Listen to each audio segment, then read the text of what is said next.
passionately that we need to expose the government involvement in 9/11, because if we don't, they will keep doing this in future. There will be another attack in order to justify another unjustifiable war. We also spoke with Dr. Morgan Reynolds. No matter how much our inert public wants to avoid this, it's eating away. It's willful denial, willful ignorance. It's eating away at the underbelly of America. And we aren't going to solve our problems by ignoring 9/11. The biggest smoking gun then and now is WTC-7. How can anyone watch it without some kind of a psyop or verbiage accompanying it and not look at that and say, hey, that building was just demolished, just the way the Las Vegas Sands was, or the Seattle Stadium, etc. Just there's no way around that. Here we are in so-called broad daylight. It's 5:20 p.m. and we've got cameras on it. And what other explanation can there be for this very conventional-looking collapse when under 7 seconds? That just has crime, inside job written all over it. We need real convictions. We need arrests. We need prosecutions.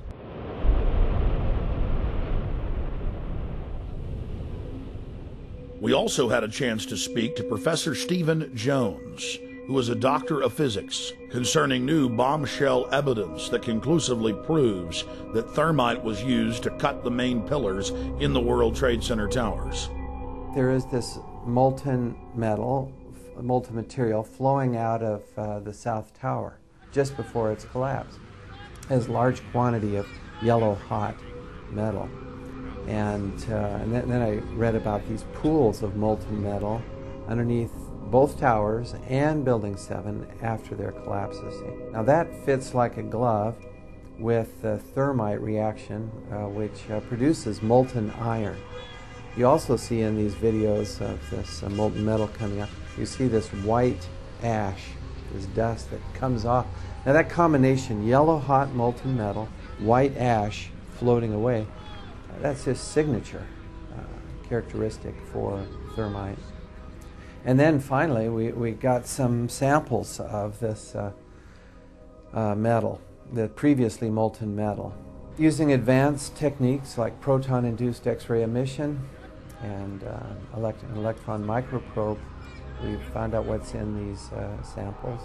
We're finding iron, also sulfur, potassium, and manganese. And these are characteristic of a variation of thermite, which is used to cut through steel very rapidly. It's called thermate.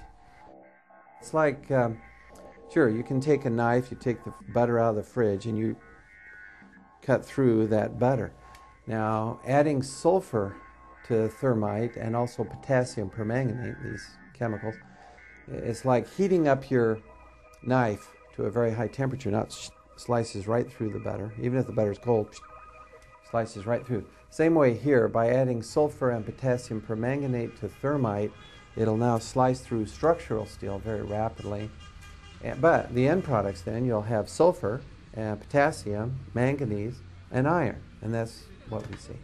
Thermite had to be planted in the buildings, which of course implies directly an inside job. Someone had to have access into the buildings.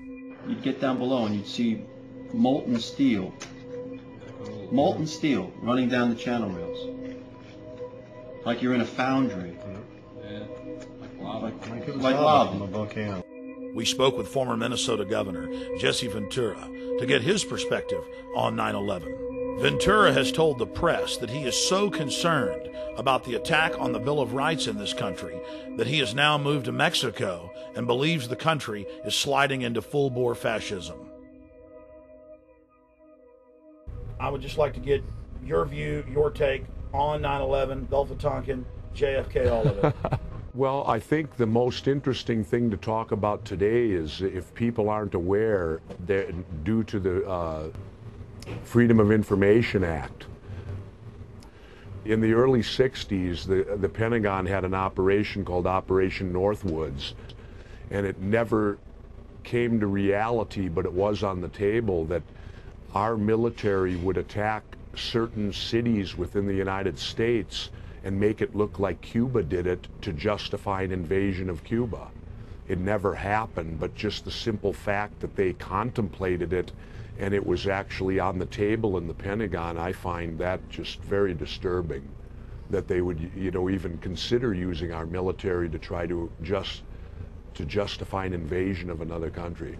You did speak on Jay Leno, according to my recollection, about how Gulf of Tonkin was staged, how you were lied to, we were lied to, you lost a lot of friends. What was it like to learn that they had staged an event that didn't really happen to bring us into full-scale war in '64? What was it like when you realized that and you learned that? Well, it was very disappointing to believe in your country that they would lie to you to get into a war, that they would perpetrate a lie and that the media would go along with it. It's a real eye-opener, and you realize that if they would do it in the 60s, they'll do it again. If it works once, it'll work again. Government very much operates that way, and I really learned about it when McNamara did his tour with the film and he came to Harvard when I was teaching there, and they pretty much had to lock me up in a room so that I wouldn't confront him. And what would you say to him if you were in a room with him? I would ask him why we were lied to and what the purpose was for it.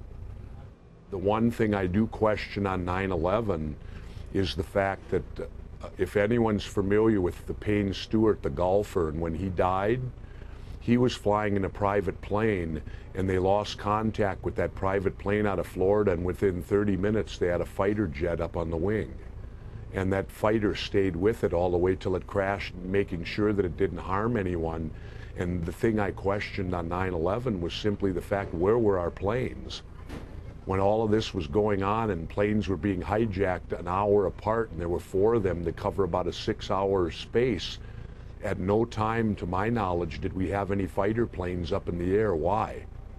Well, the default position is to send up fighters. Right. Why weren't they? In light of the fact that there was a cover-up that got us into the Vietnam War, and there was, in my opinion, a cover-up of John Kennedy's assassination, I would just say that I don't believe it's beyond reason to not at least consider that the government certainly would do things like that.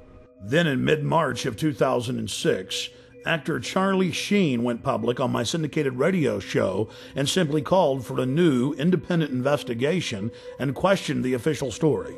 Sheen knew that the establishment lapdogs would attack his personal past, whether real or manufactured, instead of challenging him on the facts. So Charles Sheen preemptively challenged them to challenge him on the facts, something they steadfastly refused to do. Literally hundreds of vicious hit pieces were written in newspapers worldwide. Every old rumor was dredged up and thrown at Sheen, and a fresh raft of allegations was launched at him. The only national television program that was fair in its presentation was Showbiz Tonight with A.J. Hammer on CNN. On Showbiz Tonight, Charlie Sheen speaks out on a controversial theory that the government covered up what really happened on 9/11. Taking over 4 commercial airliners and hitting 75% of their targets, that feels like a conspiracy theory. Tonight, we dig even deeper. The host of the radio show on which Sheen leveled his startling allegations joins us live right here on Showbiz Tonight. The radio host who interviewed Sheen is Alex Jones of the Genesis Communications Network. Alex joins me live from Austin, Texas to talk about Sheen's riveting comments. Alex, as I mentioned, the response that we got from doing this story last night, absolutely shocking. So I want to know how it actually all came about. How did the interview with Charlie Sheen actually happen? Did you guys reach out to him? Did he call you? What was the deal? Well, just to make something clear, Mr. Sheen has amazing courage to do what he's done, and he contacted me. He's been watching my documentaries for years. He's one of the most informed people that I've talked to in Hollywood on this subject. Listen, for years, Hollywood's been on fire with people knowing the truth about 9/11, and I was the first to expose 9/11 on the day. In fact, 2 months before, I had intel that elements of the military-industrial complex were going to carry out the attack. I said they'll use bin Laden, the known CIA asset, as their patsy to take the blame for attacking the towers. So Mr. Sheen is only exceptional in that he has courage in going public, courage that no one else in Hollywood had. I mean, here's a CNN poll from Anderson Cooper a year and a half ago where they said, is the government covering up 9/11? Could they be involved? 90% when the poll closed on CNN said this. So listen, I have my own syndicated show. I've done 4,000 radio interviews in the last 4.5 years, almost no one calls in and disagrees now. We have the majority view, and we have the evidence. And bottom line, there are declassified U.S. government documents like Operation Northwood.